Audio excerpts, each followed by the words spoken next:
बिस्मिल्लाहिर्रहमानिर्रहीम। अज़ीज़ तालिबा व तालिबात, अस्सलामु अलैकुम। मैं प्रोफेसर मुशर्रफ महमूद आपसे मुखातिब हूँ CMM लेक्चर से। अज़ीज़ तलबा, हम साले दमम के मुतालिया पाकिस्तान के पहली बाब का मुतालिया कर रहे हैं। हम सफ़र नंबर 20 तक पहुँचे हैं और हमारा आज का मौजू है काबीना मिशन प्लान 1946। अजीज़ तलबा, तारीख़ को समझने के लिए ज़रूरी है कि वाक़यात के तसलसल को देखा जाए। इस लेक्चर को बेहतर तौर पर समझने के लिए मुनासिब है कि आप पिछले तमाम लेक्चर्स तरतीब से समाअत करें ताकि कहानी की शक्ल में आपको बात समझ में आए। पहले चैप्टर्स के 13 लेक्चर्स हो चुके हैं, आज 14वां लेक्चर है काबीना मिशन प्लान। इससे पहले कि हम बाकायदा लेक्चर शुरू करें, हस्ब मामूल इसका थोड़ा पस मंज़र समझ लीजिए। काबीना मिशन प्लान का आप पिछले लेक्चर में देख चुके कि 1945-46 में बरतानवी हुकूमत ने इंतखाबात मुनक्कद कराए, जिसमें मुस्लिम लीग ने मुसलमानों की तमाम नशिस्तों पर कामयाबी हासिल कर ली और कांग्रेस के इस दावे को गलत साबित किया कि कांग्रेस हिंदुस्तान की तमाम जमातों की नुमाइंदगी करती है। मुस्लिम लीग का ये दावा दुरुस्त साबित हुआ कि मुस्लिम लीग ही बरे सगीर के मुसलमानों की वाहिद नुमाइंदा जमात है। इन इंतखाबात के बाद बरतानवी वज़ीर-ए-आज़म लॉर्ड एटेली ने, जो लेबर पार्टी के सरबराह थे, लेबर पार्टी की हुकूमत आने के बाद उन्होंने बरे सगीर पाक व हिंद में 3 वज़ीरों पर मुश्तमिल एक वफ्द भेजा, जिसको काबीना मिशन प्लान या इंग्लिश में कैबिनेट मिशन प्लान कहा जाता है। 15 मार्च 1946 को ये वफ्द अपने 3 अरकान के साथ बरे सगीर पाक व हिंद पहुँचा। इस वक्त का बुनियादी मकसद ये था कि हिंदुस्तान के आने वाले मुस्तकबिल दस्तूर की शक्ल को वाज़िया किया जाए, हिंदुओं और मुसलमानों में खलीज कम की जाए, फासले कम किए जाएँ, उन्हें किसी एक नुक्ते पर राज़ी किया जाए। ये तो ज़ाहिरी मकासद थे, लेकिन खुफिया मकसद एक और भी था। हुकूमत बरतानिया की तरफ से अपने इक़्तिदार को तूल देने की ये एक और कोशिश थी, बल्कि यूँ कहें कि ये एक आखिरी कोशिश की हुकूमत बरतानिया ने कि किसी तरीके से वो अपने इक़्तिदार को तूल दें। किसके ज़रिए से? कैबिनेट मिशन प्लान के ज़रिए से। तो ये तो मुख्तसर तारुफ था किन हालात में और किन मकासद के लिए कैबिनेट मिशन प्लान बरे सगीर आया। सफ़र नंबर 20 में ही आपकी किताब में ये शुरू से बयान हुआ है। 1945-46 के आम इंतखाबात के बाद लेबर पार्टी से मुंतखब वज़ीर-ए-आज़म लॉर्ड एटेली ने बरे सगीर के सियासी फैसले के मुस्तकबिल के लिए अपने 3 अहम वज़रा का एक वफ्द बनाकर ख़ुसूसी मिशन पर हिंदुस्तान भेजा। इन 3 में सर स्टेफर्ड किर्पस, E.V. अलेक्जेंडर और सर पैट्रिक लॉरेंस शामिल थे। मुज़ाकरात आपकी किताब की दूसरी हेडिंग।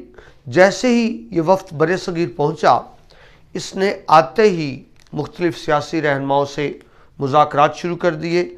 23 मार्च 1946 को ये वफ्द दिल्ली पहुँचा और आते ही उन्होंने मुसलमानों को मुतमईन करने के लिए एक बात की कि ये ठीक है कि कांग्रेस एक बड़ी जमात है, लेकिन ये भी हकीकत है कि मुस्लिम लीग यहाँ के मुसलमानों की तर्जमान है। काबीना मिशन प्लान को ये मौक़िफ़ क्यों देना पड़ा, इस बात को भी समझें। बरतानवी वज़ीर-ए-आज़म ने ऐलान किया था कि अक़लियत को अक्सरियत पर हावी होने की इजाज़त नहीं दी जाएगी। ये सिर्फ हिंदुओं और कांग्रेस को खुश करने के लिए था।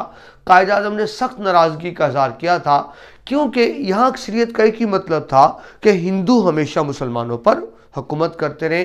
लिहाजा मुस्लिम लीग के तहफ़्फ़ुज़ात को दूर करने के लिए काबीना मिशन प्लान ने ये बयान जारी किया कि मुस्लिम लीग बहरहाल एक मुसलमान जमात है। उन्होंने आते ही मुख्तलिफ वफूद से मुलाकात की, सियासी जमातों के रहनुमाओं से मुलाकात की, हुकूमती अकाबरीन से मुलाकात की, ताकि यहाँ के मसले की नौइयत को समझ सके। मगर बहुत जल्द काबीना मिशन को ये बात समझ में आ गई कि यहाँ दो ही बड़ी सियासी कुव्वतें हैं, कांग्रेस और मुस्लिम लीग। सिर्फ इन दोनों से मुज़ाकरात करना काफ़ी होगा, क्योंकि दरअसल इन्हीं दो ने ही मामलात को हल करना है। बहरहाल मुज़ाकरात में कमीशन के अरकान ने तमाम सियासी जमातों के रहनुमाओं से मुज़ाकरात किए, गवर्नर जनरल से मुलाकात की, सूबाई गवर्नर से मुलाकात की, मुख्तलिफ सूबों के वज़राए आला से भी तबादला ख्याल किया। लेकिन कांग्रेस और मुस्लिम लीग के मौक़िफ़ में वाज़िह तज़ाद की वजह से मुज़ाकरात में तनाव बरकरार, तनाव हुई बात थी। कांग्रेस का कहना यह था तमाम हिंदुस्तान की नुमाइंदगी करती है, हालांकि इंतखाबात में ये बात साबित हो चुकी थी, ये बात वाज़ेह हो चुकी थी कि मुस्लिम लीग ही मुसलमानों की तर्जमान है। मगर इसके बावजूद कांग्रेस अपनी हटदर्मी पर डटी हुई थी और मज़ीद काम कुछ इस तरह से भी ख़राब हुआ कि बरतानवी वज़ीर-ए-आज़म ने पार्लियामेंट में ये बयान दिया था, भी आपको अर्ज़ की थी मैंने, कि अक़लियत को वीटो पार इस्तेमाल करने की इजाज़त नहीं दी जाएगी और ना मुल्क की तरक्की की राह को बंद किया जाएगा। अब बात को समझें, मगरबी जमहूरियत का तो यही तस्वर है कि अक्सरियत अक़लियत पर हुकूमत करेगी, मगर ये तस्वर कहाँ दुरुस्त होगा जहाँ एक ही कौम आबाद हो। मगर बड़े सगीर में तो बहुत सी कौमें, बहुत सी कबीले, बहुत से मज़ाहिब मौजूद थे।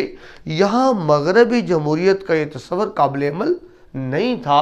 लिहाजा बरतानी वज़ीर-ए-आज़म के इस मौक़िफ़ पर कायद-ए-आज़म ने शदीद तनकीद की और अपने गम और गुस्से का इजहार किया। बहरहाल मुख्तलिफ वफूद से मुलाकात करने के बाद काबीना मिशन प्लान ने कुछ तजावीज़ पेश की। 5 तजावीज़ बुनियादी तौर पर पेश की गई, जिसका हम जायज़ा लेते हैं। पहली तजवीज़ काबीना मिशन प्लान ने यह की कि इंडियन यूनियन का क़याम अमल में लाया जाएगा। यूनियन से मतलब क्या होता है कि मुख्तलिफ इकाई होंगी, यूनिट्स होंगे और उनका एक मुतहदा इल्हाक होगा। फ़र्क समझिए, मुल्क और यूनियन में क्या फ़र्क होता है। मुल्क में, रियासत में एक ही सोवरेनिटी होती है, मुक़्तदर आला की ताकत एक होती है, यानी एक मरकज़ी हुकूमत होती है। जबकि यूनियन में क्या होता है कि बहुत सी हुकूमतों को मिलाकर एक उनके ऊपर सेंट्रल हुकूमत तश्कील दे दी जाती है, लेकिन हर यूनिट आज़ाद होता है। तो ऐसे मुल्क को यूनियन कहेंगे। तो अंग्रेज़ों ने तस्वर पेश किया कि इंडिया को भी यूनियन की शक्ल दे दी जाए, सूबों पर मुश्तमिल वफाक बनाया जाए। वफाकी हुकूमत, फेडरल हुकूमत, यानी एक सेंट्रल गवर्नमेंट भी होगी, हर यूनिट की सूबे की अपनी अपनी हुकूमत भी होगी और ऊपर एक वफाकी हुकूमत भी होगी। वजारत दिफा, डिफेंस, वजारत खारजा यानी फॉरेन पॉलिसी, मवासलात, आप कम्युनिकेशन कह लें, और टैक्स, ये महकमे सिर्फ वफाकी हुकूमत के पास होंगे, यानी हुकूमत हिंद के पास होंगे। इसके अलावा तमाम महकमे सूबों को दे दिए जाएंगे, यानी इस यूनियन में सूबों को बहुत ज़्यादा इख्तियारात हासिल होंगे। इन 3-4 सूबों के अलावा बाकी तमाम इख्तियारात सेंट्रल गवर्नमेंट, वफाकी हुकूमत की बजाय सूबों को होंगे। ये तो पहली तजवीज़ थी इंडियन यूनियन के क़याम की, प्लान का पहला हिस्सा। दूसरी तजवीज़ यह दी गई कि तमाम बड़े सगीर को 3 सूबाई ग्रुप्स में तकसीम कर दिया जाएगा। ऊपर एक वफाकी हुकूमत होगी, उसके नीचे ग्रुप्स होंगे और फिर ग्रुप्स में सूबे होंगे, यानी 3 निज़ाम बनाएंगे। वफाकी हुकूमत, उसमें कुछ ग्रुप्स शामिल होंगे और ग्रुप्स में सूबे होंगे। 3 ग्रुप बनाएंगे। ग्रुप ए में बम्बई, मद्रास, यूपी जिसे उत्तर प्रदेश कहते हैं, उड़ीसा, सीपी और बाहर के सूबों को शामिल रखा गया, यानी ये हिंदू अक्सरियती इलाके थे ग्रुप ए में।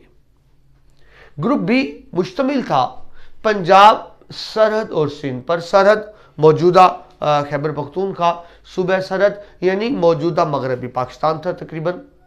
और ग्रुप सी में रखा गया बंगाल और आसाम को, जो पहले तो मशरकी पाकिस्तान था लेकिन अब वो बांग्लादेश है। तो इस तरह ये 3 ग्रुप्स कायम किए गए। एक ग्रुप हिंदू अक्सरियती इलाका था और बाकी 2 ग्रुप्स में ये मुस्लिम अक्सरियती इलाके थे। तो इस तरह से ग्रुप बंदी की गई।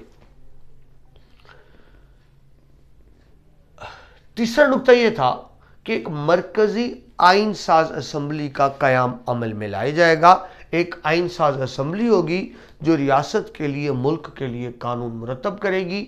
इस आइन साज असम्बली का इंतखाब किस तरह होगा? सूबाई असम्बली के अरकान मिलकर मरकजी आइन साज असम्बली का इंतखाब करेंगे। सूबाई असम्बली के अरकान को वहाँ मुंतखब करेंगे और फिर वो सूबाई असम्बली के अरकान यानी इनडायरेक्ट बिलवास्ता मरकजी असम्बली का इंतखाब करेंगे। मरकजी असम्बली सबसे पहले मरकजी आइन बनाएगी, उसके बाद सूबों के ग्रुप्स अपने अपने आइन बनाएंगे, यानी हर ग्रुप का अपना अपना आइन होगा।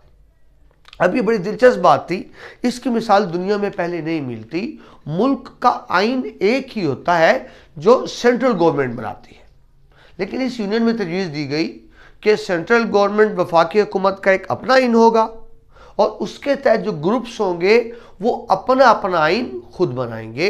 यानी एक ही मुल्क में रियासत की वफाकी हुकूमत का भी आइन होगा और हर यूनिट का अपना अपना आइन होगा, हर ग्रुप का। ये एक नई तजवीज़ और बड़ी अनोखी सी तजवीज़ थी। आइन की तश्कील तक जब तक सेंट्रल आइन नहीं बन जाता, तमाम जमातों के नुमाइंदों पर मुश्तमिल एक फौरी हुकूमत कायम की जाएगी जिसको मुकम्मल इख्तियारात दिए जाएंगे।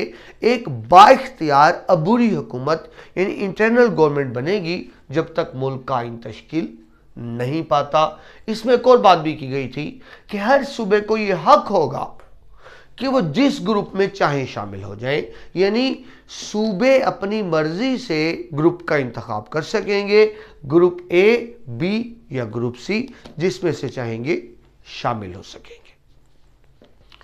इसके बाद अगला नुक्ता यह था हिंद यूनियन से अलहदगी। ये सबसे अहम नुक्ता था काबीना मिशन प्लान का।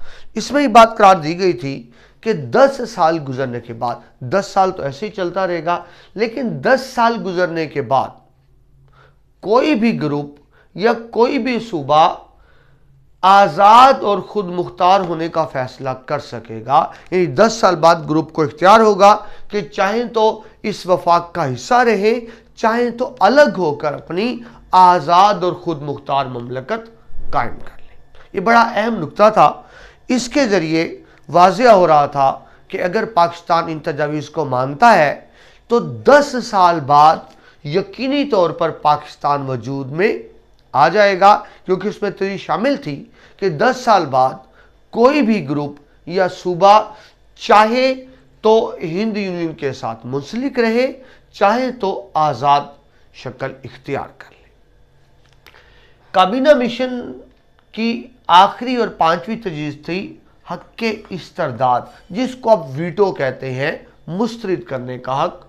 तमाम सियासी जमातों को यह हक दिया गया कि वो चाहे तो काबीना मिशन प्लान को मंजूर कर लें और चाहे तो इसको मुस्तरद कर दें। मगर ज़हन में रखें, यह शर्त थी कि अगर कबूल करना है तो पूरे के पूरे मंसूबे को कबूल करना होगा। यानी ऐसा नहीं था कि इसमें से चंद तजावीज़ को मान लिया जाए और चंद तजावीज़ से इनकार कर दिया जाए। इस मंसूबे को मुकम्मल तौर पर मंजूर करना था या मुकम्मल तौर पर मुस्तरद करना था। एक और शर्त भी थी कि अबूरी हुकूमत में सिर्फ वही सियासी जमात शामिल होगी जो इस मंसूबे को मंजूर करेगी। जो इस मंसूबे को मंजूर नहीं करेगी वो अबूरी हुकूमत का हिस्सा नहीं बन सकेगी। मगर मंसूबा मुकम्मल तौर पर मंजूर किया जाएगा या मुस्तरद किया जाएगा। ये 5वीं और आखिरी तजवीज़ थी। तो अज़ीज़ तलबा, आपने देखा ये 5 तजावीज़ थी जो काबीना मिशन प्लान ने, जो 3 वज़रा पर मुश्तमिल था, यहाँ के लोगों से मुज़ाकरात करने के बाद पेश की। अब अगला नुक्ता ये आता है कि यहाँ की सियासी जमातों ने इस पर क्या रद्द-ए-अमल ज़ाहिर किया। ये अगले सफ़े पे चली जाती है बात, जिसमें बताया गया कि सियासी जमातों का रद्द-ए-अमल क्या था। जब इस मंसूबे का ऐलान हुआ तो जो फौरी रद्द-ए-अमल यानी पहला रद्द-ए-अमल जाहिर किया कांग्रेस ने इस प्लान को अपनी कामयाबी करार दिया। बहुत खुश थे हिंदू इस बात पर कि हमारा मंसूबा हमारी मर्जी के मुताबिक आ गया है। वो इस मंसूबे पर बहुत ज़्यादा खुश थे। जबकि मुस्लिम लीग का जो पहला इस पे रिस्पॉन्स था वो ये था कि मुस्लिम लीग ने इस मंसूबे पर मायूसी का इजहार किया। कांग्रेस को मंसूबा ये क्यों पसंद आया कि इसमें क़याम पाकिस्तान का ऐलान नहीं किया गया था। कांग्रेस समझती थी कि इस तरह से उन्होंने पाकिस्तान के मुतालबे को नामंजूर कराने में कामयाबी हासिल कर ली है। सो वो बहुत खुश थे इस बात पर। और मुस्लिम लीग में भी यही मायूसी थी कि इसमें क़याम पाकिस्तान के ऐलान को वाज़ेह तौर पर तस्लीम नहीं किया गया था, अगरचे ये शिक मौजूद थी कि 10 साल बाद वो अलग हो सकते हैं। मगर एक बात थी कि गांधी ने ऐलान किया कि मुकन्ना अदलिया मुकन्ना के पास प्लान के नापसंदीदा हिस्सों को बदलने का इख्तियार होगा। यह एक और चाल थी। मुकन्ना जुडिशरी में ज़ाहिर है हिंदुओं की अक्सरियत थी, तो गांधी ने एक चोर रास्ता रखा कि अदलिया के ज़रिए अदलिया की बालादस्ती के नाम पर वो जब चाहेंगे इस मंसूबे को तब्दील कर देंगे। इस तरह सख्त मायूसी फैली मुसलमानों में इस मंसूबे के हवाले से। तो अभी आपको अर्ज की कि पहला रद्द-ए-अमल क्या था कि कांग्रेस इस पर खुश थी, मुस्लिम लीग इससे नाराज थी। यह तो इब्तदाई रद्द-ए-अमल था, लेकिन आप जानते हैं फाइनल फैसले गौर खोज के बाद होते हैं।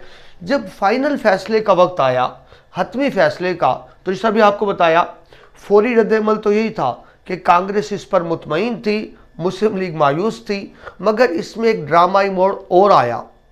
जब हतमी फैसला आया तो मुस्लिम लीग ने इस प्लान को मंजूर कर लिया, जबकि कांग्रेस ने इस प्लान को मुस्तरद कर दिया। यह बड़ा ही ड्रामाई मोड़ था। अब बात की हकीकत को समझें। कांग्रेस इस बात पे खुश थी कि मुस्लिम लीग इस मंसूबे से इनकार कर देगी और मुआहदे के मुताबिक कांग्रेस को हुकूमत बनाने का इख्तियार मिलेगा, क्योंकि हुकूमत बरतानिया ने ऐलान किया था हुकूमत बनाने की दावत उस पार्टी को दी जाएगी जो इस मंसूबे को मंजूर करेगी, और जो इसको मंजूर नहीं करेगी उसको हुकूमत में शमूलियत की दावत नहीं दी जाएगी। मगर यहाँ क्या सूरत हाल हुई, मुस्लिम लीग ने इसको मंजूर कर लिया और कांग्रेस ने मुस्तरद कर दिया। कांग्रेस ने इसको आधा मंजूर किया, सिर्फ आधा प्लान मंजूर किया, और इसमें जो सूबों की ग्रुप बंदी की बात थी उसको मुस्तरद कर दिया। मैंने भी आपको बताया इसमें हुकूमत बरतानिया ने ऐलान किया था कि मंसूबा मुकम्मल कबूल करना होगा या मुकम्मल मुस्तरद करना होगा। कांग्रेस ने आधा मंसूबा कबूल किया था, गोया इसको मुस्तरद कर दिया था। अब इंसाफ का तकाजा तो यह था कि मुस्लिम लीग को हुकूमत बनाने की दावत दी जाती, क्योंकि मुस्लिम लीग ने इस मंसूबे को मंजूर कर लिया था। ये कायद-ए-आज़म की दूर अंदेशी थी, कायद-ए-आज़म ने देख लिया था, भांप लिया था आने वाले वक्त को। अब इस पे कांग्रेस बहुत परेशान हुई कि ये काम खराब हो गया, मगर बरतानवी हुकूमत अपने वादे से मुकर गई, मुनहरिफ हो गई, और उन्होंने मुस्लिम लीग को हुकूमत बनाने की दावत नहीं दी। हक तो मुस्लिम लीग का था कि मुस्लिम लीग ने ये मंसूबा मंजूर कर लिया था, वादा तोड़ा, अहद शिकनी की। इस अहद शिकनी पर एहतजाज करते हुए मुस्लिम लीग ने फैसला किया कि योम रास्त मनाया जाएगा। लिहाजा मुस्लिम लीग ने 16 अगस्त 1940 को योम रास्त इक़दाम मनाने का फैसला किया इस अहद शिकनी के खिलाफ। बहरहाल हुकूमत का, बरतानवी हुकूमत का कांग्रेस की तरफ वाज़ेह झुकाव था। बरतानवी हुकूमत ने कांग्रेस की तरफ वाज़ेह झुकाव करते हुए काबीना मिशन प्लान के सिर्फ कांग्रेस के मंजूर शुदा हिस्से पर अमल दरामद करने का फैसला किया। यानी इस मिशन का वो आधा हिस्सा जो कांग्रेस ने मंजूर किया था, सिर्फ उस पर अमल दरामद का फैसला हुआ। हालांकि इसकी तजावीज़ क्या थी कि जो इस मंसूबे को मुकम्मल मंजूर करेगा हुकूमत बनाने की दावत उसको दी जाएगी, मगर यह ऐसा नहीं हुआ। सिर्फ आधे मंसूबे पर ही अमल करने का फैसला हुआ और अंग्रेज़ हुकूमत ने कांग्रेस मुस्लिम लीग को दावत दी कि वो आकर अबूरी हुकूमत का हिस्सा बने। शुरू में तो इस अहद शिकनी पर मुस्लिम लीग ने अबूरी हुकूमत का हिस्सा बनने से इनकार कर दिया, मगर बाद में मसलहत के तकाजे के तहत मुस्लिम लीग भी इस अबूरी हुकूमत में शामिल हो गई। तो अजीज़ तलबा, एक अहम इन्वान था काबीना मिशन प्लान, जिससे वाज़ेह होता है कि अंग्रेज़ हिंदुओं की तरफ झुके हुए थे। उन्होंने असूल पसंदी से काम लेने की बजाय हिंदुओं की भरपूर हमायत की, मुसलमानों से सख्त ज़्यादती की। हालांकि इंतखाबात के नताइज ये वाज़ेह कर चुके थे कि मुस्लिम लीग ही मुसलमानों की नुमाइंदा जमात है। बहरहाल काबीना मिशन प्लान पर जुज़वी अमल दरामद हुआ और आर्जी अबूरी हुकूमत कायम कर दी गई, जिसमें मुस्लिम लीग और कांग्रेस दोनों के नुमाइंदे शामिल थे। अज़ीज़ तलबा, यहाँ तक ये लेक्चर मुकम्मल होता है। उम्मीद है ये आपके लिए मुफीदमंद होंगे लेक्चर्स। इन लेक्चर को तसलसल से सुने, ख़ुद भी सुने, दोस्तों के साथ शेयर भी करें, ताकि इल्म का सिलसिला आगे बढ़ता रहे। प्रोफेसर मुशर्रफ महमूद को इजाज़त दें। अल्लाह।